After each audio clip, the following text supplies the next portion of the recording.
rearmament of Hamas. Otherwise, we could make a repeat of the mistake of having a false ceasefire, the kind that Hamas used in the previous year to arm itself with rockets that reached deeper into Israel and put 1 million Israelis under rocket fire.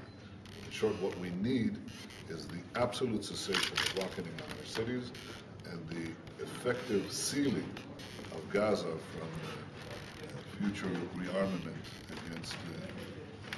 against our cities as well. Mr. Netanyahu, there's growing international pressure for Israel to call a ceasefire. If you were Prime Minister, would you call one now?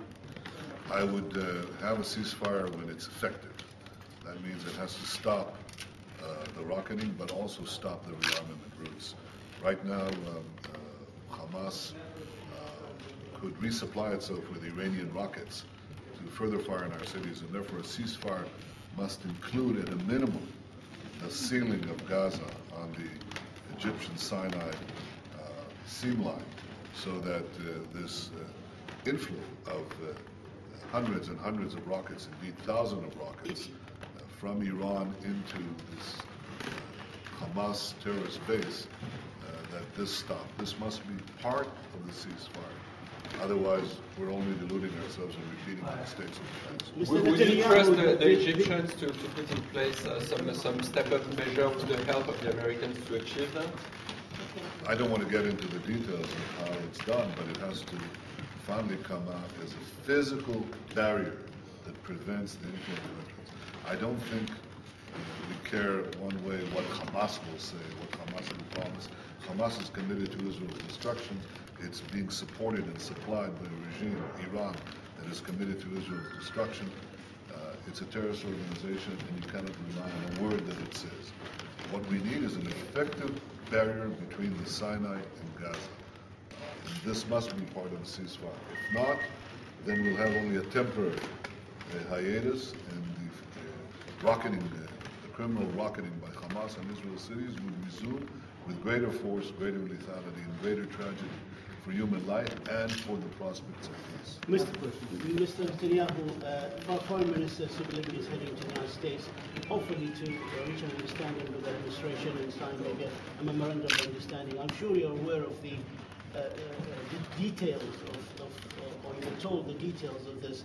Do you think it's enough to assure the government and the opposition that this will put an end to the smuggling, the assurances by the United States and NATO possibly? Would that satisfy you as a opposition leader that it will stop the arms? Well, we had a resolution in Lebanon at the end of the Second Lebanon War, backed by a Security Council resolution, 1701, and it was promised that this would stop the rearmament of the Hezbollah. In fact, the Hezbollah has now resupplied more than triple its pre-war armament. It has 50,000 rockets, more than some middle-sized and even large powers in the world. And we cannot afford that being repeated in Lebanon. So we do not, in Gaza, we do not need words, we need deeds. Words have failed in Lebanon in the 1701 resolution, and words will not suffice here. We need actual deeds and an actual preventive arrangement on the ground to prevent the resupply lines of Hezbollah with Iranian rockets. So no confidence in the Hamas. No confidence in the American efforts then? We'll wait and see. Can the UN Secretary General do anything? You talked about not needing words but deeds. Do you see him as being effective in helping to bring around a ceasefire?